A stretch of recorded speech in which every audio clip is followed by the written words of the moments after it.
Welcome to another edition of the MMA RunDown. I'm Drew Shannon in the holiday spirit. And I'm Albert Cameron, and the most important thing we tell you at this moment is the Mayans were wrong. Coming up, we got a great show, but this is all being brought to you by Friendly's in Altoona. That's right. Visit Friendly's today. Breakfast, lunch, and dinner, whatever you're craving, Friendly's has something to satisfy your hunger. If you got news, notes, videos, and you know what? Let's do it one better. If you ever wanted to be an MMA news correspondent and you're at an event and you're there to take videos and stuff, send it to us. You can be a guest correspondent right here on the MMA RunDown. That's right. Where can they send all that information to, Albert? Hosts at the MMA RunDown. Right there. .com. And the pay is terrible, but you get to be on TV. Exactly. All right. Well, we've got our news and notes segment coming up here in just a bit, so stick around for that. And a whole lot more coming up on the MMA RunDown.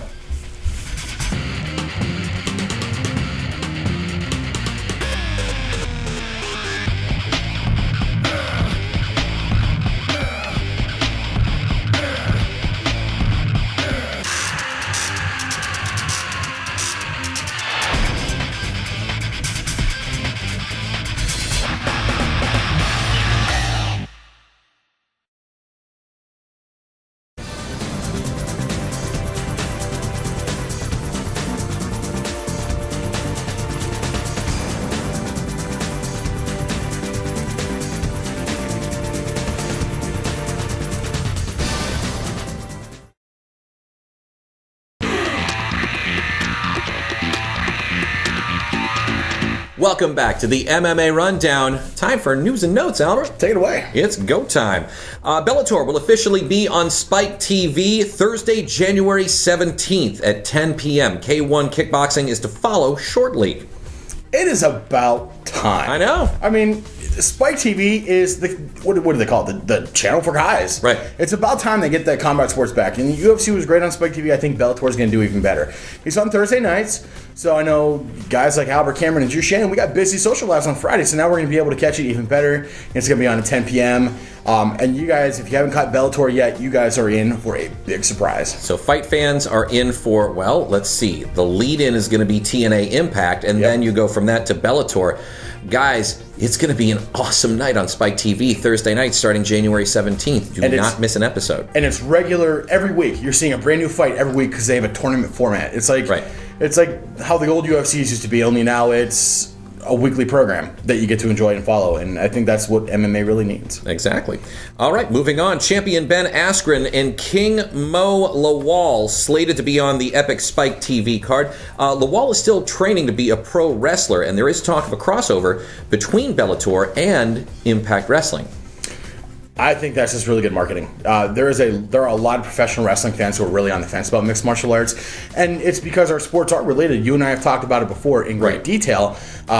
We have a lot of the same roots, so if you got pro wrestling as going to an MMA event, MMA goes showing up to a pro wrestling event, it's going to be a great opportunity for us to get to know our cousins, really. And I think it's going to do great for both programs. You think Vince might want to sit down and talk with Dana White here pretty soon? Or Vince and Dana White have talked before a couple times. Nothing's ever came of it. And I think there was rumors about Vince's son, Shane, possibly getting involved with an MMA promotion. Right. I heard the same thing about ECW executive Paul Heyman.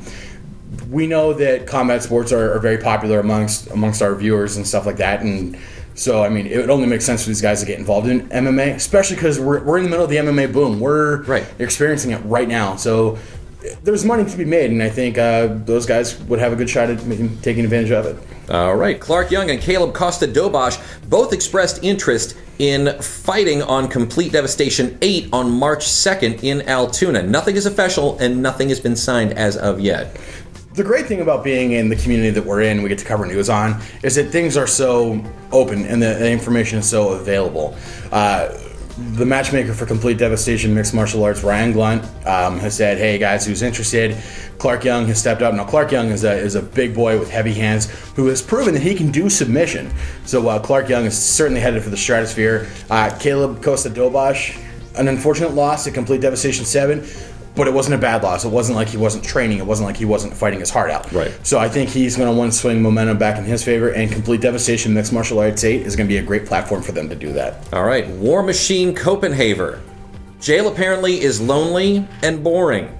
and he hopes for another chance to fight for Bellator. Thoughts? Jail is lonely and boring? Who knew? I thought whenever you go to jail, like they say up in a resort with, like, you know, the spa, the massage, and apparently you have to sit there and think about what you've done. Right. Who knew? Copenhagen doesn't believe he did anything wrong. And Copenhagen is actually a name that he used to use. His legal name is now actually War Machine.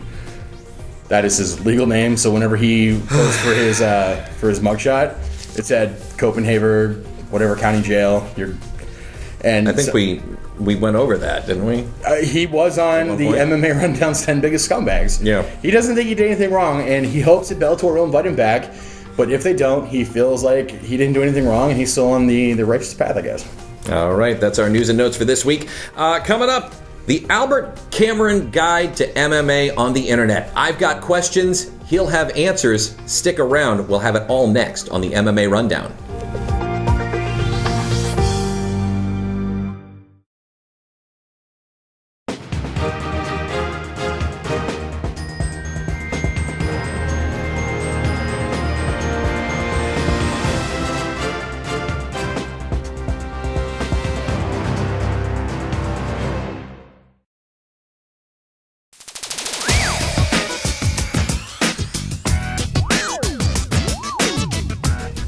Welcome back to the MMA Rundown.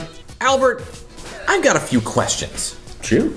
I want to know how to get along with the other users on the internet when it comes to MMA blogs and MMA websites and forums. And I think you're the man to help me out. You want to be one of the kids on the internet? I want to be one of the kids on the internet. The kids are all doing it. Why can't I? Why can't you? Well, I don't know. I'm the guy. Maybe it's because I wear funny black hats. I don't care. It's the holidays. Well, I'm the guy you want to talk to. What questions you got?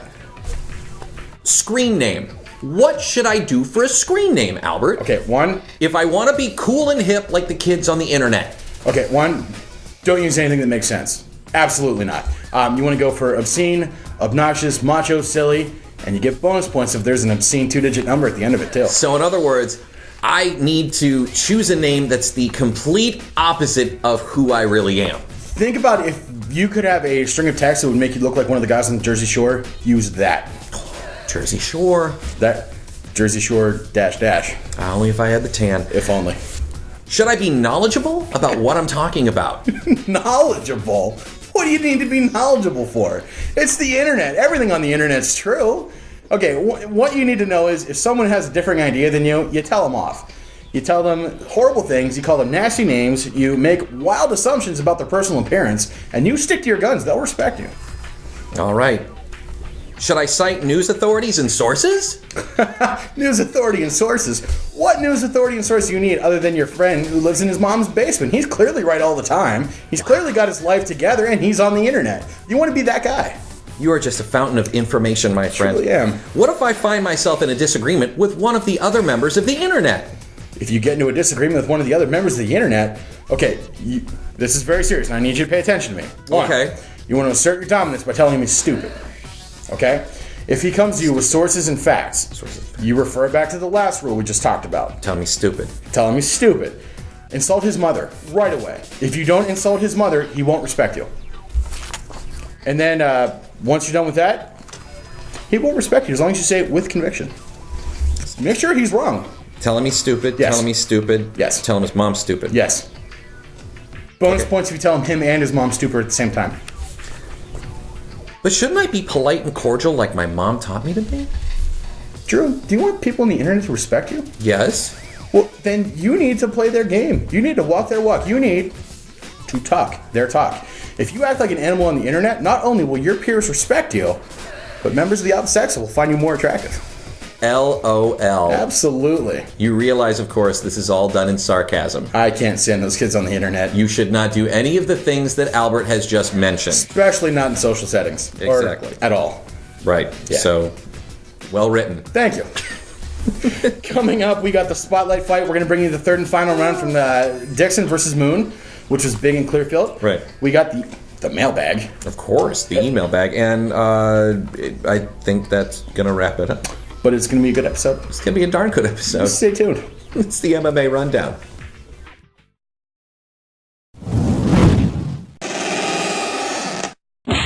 It's the MMA Rundown on ABC 23, and now it's time for the MMA Rundown Spotlight Fight.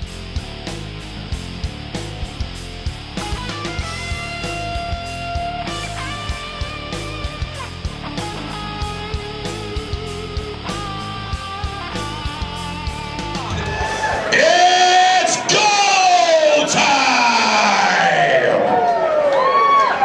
Introducing first in the red corner. He's standing at 5'9", weighing 170 pounds, with a record of 4-0-0 from Team Rock, Jordan Rinaldi. And he's fighting at 170. I believe he typically likes to fight at 155. I think he's a natural lightweight. Standing at 6'3", weighing 170 pounds, with a record of 7-7-0 from Team Baltimore Martial Arts, Tenyeh Dixon. Wow, you said lean. This guy's in great shape. This could be one heck of an exciting fight. I stand corrected. This bout is 3 rounds. 3 rounds.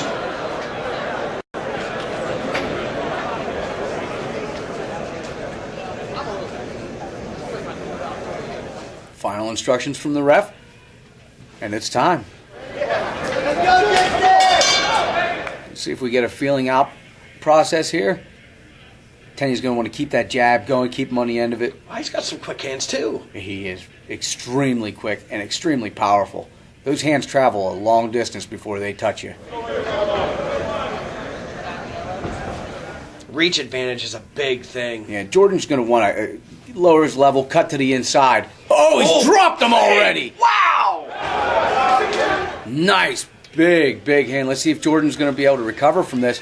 I believe the There's exact the punch same you were thing. talking about. Same thing happened in the Bermudez fight, but Rinaldi came back from it, and it looks like he's already recovered.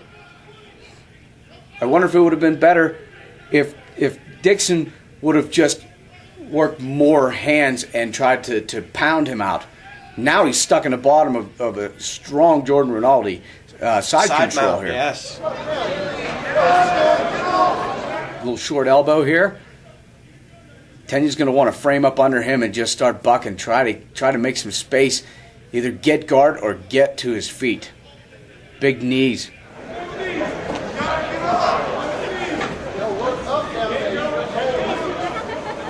Looks like he's trying to isolate that right arm of Tenyeh.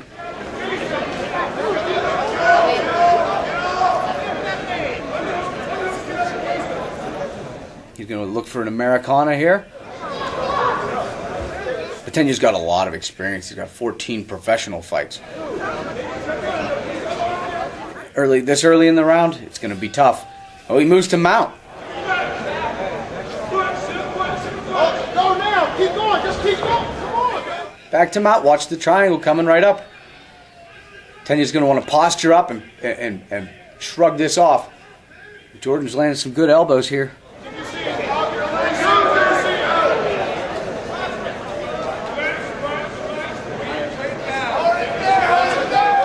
See, Tenyeh's keeping his foot trapped so he can't lock that triangle on. But he's eating some elbows for his troubles here.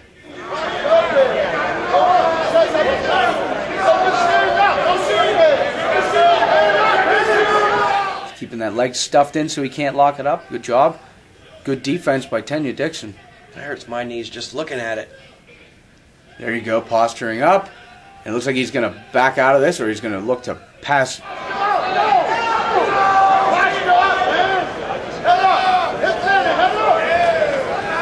Oh, there's some good there shots. It is. Good posture by Tenyeh, and he passes now. He's in side control. Let's see what he offers here.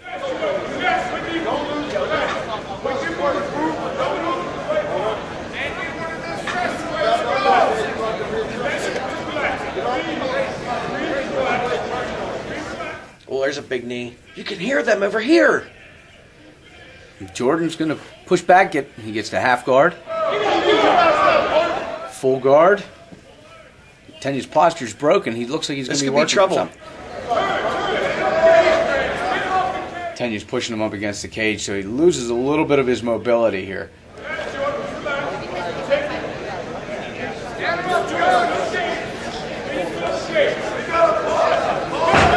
Nice scissor Good sweep. reversal.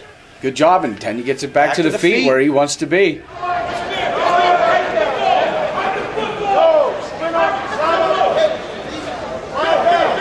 I think Tenyeh's going to want to stop this takedown. Keep it on his feet for a little bit, wear him out a little bit, get to lay his hands on him. He dropped him early on.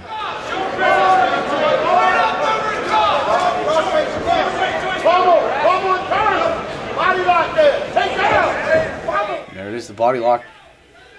Tenyeh's got an underhook in there. He's stuffing the takedown. He's keeping his hips away. Did he almost go dead There right you there? go. Nice job. Big body shot.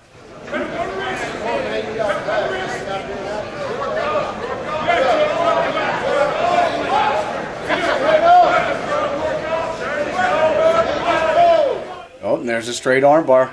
Straight armbar. Oh, it's a simple Tenyeh's gonna do mistake. it. Oh, and Tenyeh looked up. He gave him the arm. He's going to want to hug it, keep his posture. He doesn't want Jordan to extend that. If he extends his body, he extends that arm, and that's a lot of long arm to try to pull out of a submission like this. He's doing the right thing for now. See Jordan swimming his right arm through. He's got it on the opposite hip. He's going to want to spin all the way through and go for a belly down arm bar. Nice job. Good Keeping first his round, posture Jay. Broken, absolutely. Great saw a round. little bit of I wouldn't want to everything. judge that round. Tenyeh got a knockdown early on, but Jordan, it looks like he has so many submission attempts. I'm wondering how More they would control. score it. Yeah, well, how would you score that fight if he has submission attempt after attempt? I don't know. That's what you're here for. I'm just glad I'm not a judge. Coming in the next round, I think Tenyeh's going to want to maybe lower his level a little bit to be quicker to defend the takedown that's coming right up. Yeah. Plus, in the first, the first round, he kind of has a feeling of what Jordan does. Sure, that was a great feeling out period. Not that they took much time feeling each other out, but now he knows what the game plan is.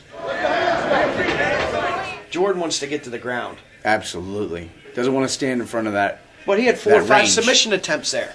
Oh! Big kick. Couple more of those, he can keep Jordan at bay. Maybe his takedowns will come from a little further away, and he'll have a little less success with the takedown if he doesn't want to step into that range.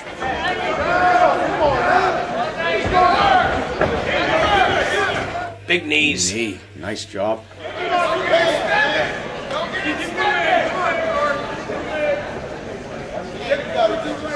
Tenyeh's going to push on him, make him carry his weight a little bit, try to wear him out so it's a little bit harder for him to try to lift him up like that and take him down to the ground.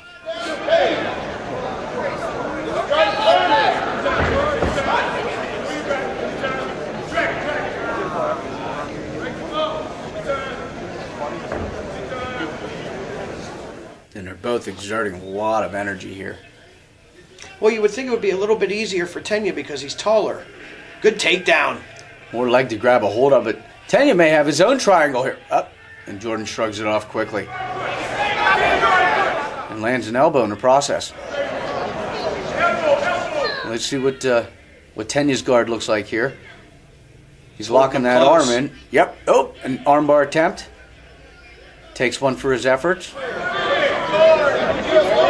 And Jordan's keeping his head over Tenyeh's head, which is very smart when he's in his guard like that, because then he can rain punches down and still have the mobility to bail when those armbar attempts come.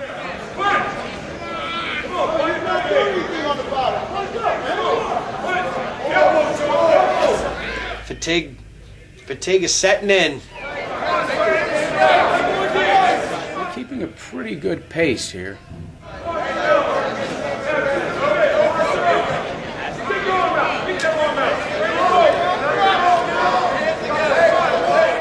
And the ref stands him up. Good choice. This could be an advantage for Tenyeh Dixon also. Sure, absolutely. Big kick. But Tenyeh looks like he had a pretty dangerous guard there. Maybe just need a little more time. A quick little combo there. See, and Jordan, his takedown came from a little further away this time. A guillotine. He's pushing his head in, or hips in. And I think Jordan did the right thing here. He doesn't want to be hung by such a tall man. Oh, he very easily could have taken his feet right off the ground. Sure. Jordan's got a dangerous guard. Tenyeh's going to want to posture upright and throw these hands.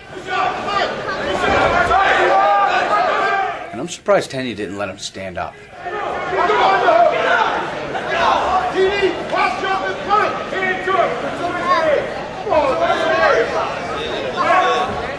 His body shots to wear him down there.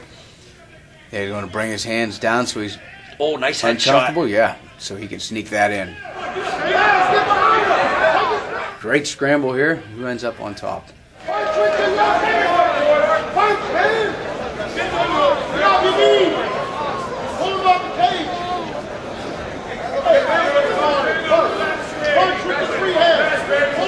Good lefts by Tenyeh Dixon. Now let's see. Jordan's going to want to work that guard. He's back off the cage. Tenyeh keeps pushing him into the cage to limit his mobility a little bit, but there he is. An armbar. Very slick. That's it. That's it. Beautiful armbar when he pushed him on the cage. Simple. Jordan was able to use the cage to get his hips up to secure the armbar. That's nice going to be job. frustrating for Tenyeh Dixon. Yeah, he was simple doing mistake. so good. And Jordan just turned it around just like that. Absolutely. Tenyeh Dixon's there in Brilliant. disbelief. You know, Tenyeh's got those long arms. And when someone like Jordan, he's strong. Very strong guy. But when he wraps up an arm that's that long, It's hard to get that out. much right. It's that much further you have to be able to pull away. So it's hard for these long guys to escape from some of these submissions. That's a brilliant fight on Tenyeh's both parts. frustrated. The referee stops this bout in the second round at 4:06. Your winner by tap out by armbar and the complete devastation MMA welterweight champion in the red corner, Jordan. Very impressive. To get tagged like that in the first round and come back, Yes. he recovered quickly. This kid is tough. This looks very similar to the Dennis Bermudez fight. He got tagged and dropped early and came back to win by submission. For his first title.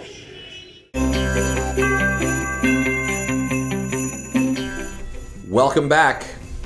Unbelievable fight. Absolutely. Dixon and Moon fought twice before. They came to Clearfield ready to fight again, and it was one of those fights that I think once we found out that there was so much invested, everyone in Clearfield was able to get invested into as well. Eric Moon was so upset, and you can't blame the guy. I mean, you're 1-1 against the guy, and then you lose, you drop the second one, and Dixon was very, very gracious. And Tenyeh Dixon even went so far as to say, I beat him the second time. Now I can actually fight people I don't like. So there was a lot of respect between him and Moon. I will say this, looking forward to come out to Clearfield in 2013, and I hope we get a chance to do so, because that was an excellent event and a great venue as well.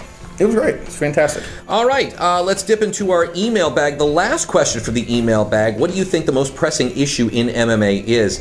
The best answers, steroids, fighters getting injured, quality fights on a more regular basis. Well, this goes back to performing-enhancing drugs, about how it's not a level playing field. These guys are training so hard before big fights that they're getting hurt because they're training so hard. Right. And, the UFC really kind of stretching themselves. I wasn't going to say UFC, I was going to say the big guy, but we all like the UFC, why not? Right. The UFC kind of stretched themselves thin with not having guys being able to replace talent, especially like when John Jones didn't fight Chael Sonnen because Dan Henderson had to fight out and there was no one else to replace it, and it was just a big ordeal. So that's really what's on you guys' mind. Thank you very much for telling us that.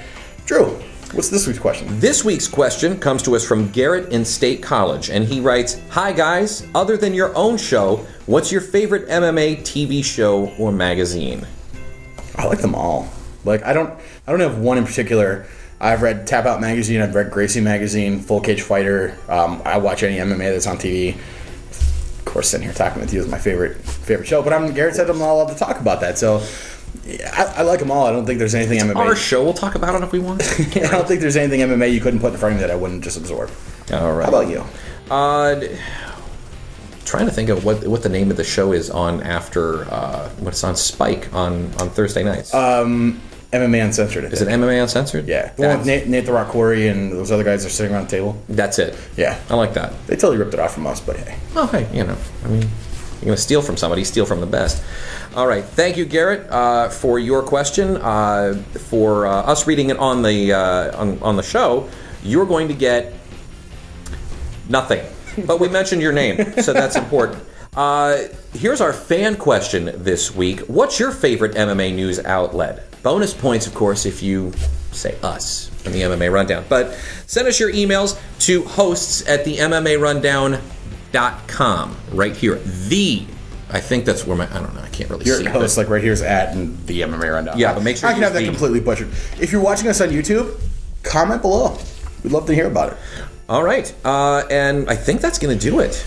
It was a great week. I always enjoy doing the rundown. We want to thank everyone who's watched the MMA Rundown and supported us. And if you're ever thinking, hey, are those the guys from the MMA Rundown, and want to go up and say, hey, I saw you on TV, don't be afraid to do that. I love that. Come on up. I love it when people... Absolutely. I love when you guys come up and say, hey, I saw you on TV. That is fantastic. And if you have any comments, criticism, whatever... Keep it to yourself. Well... If they want constructive criticism, okay. Constructive criticism, compliments, whatever. Don't be afraid to walk up to us and tell us. And of course, email us, hosts@themmarundown.com. I'm Drew Shannon. I'm Albert Cameron. I think I hit my microphone, and I'm sorry for that to our sound guys. But on behalf of all of us here at the MMA Rundown, have yourselves a merry little Christmas, and we'll see you back here next Sunday in the MMA Rundown. For New Year's.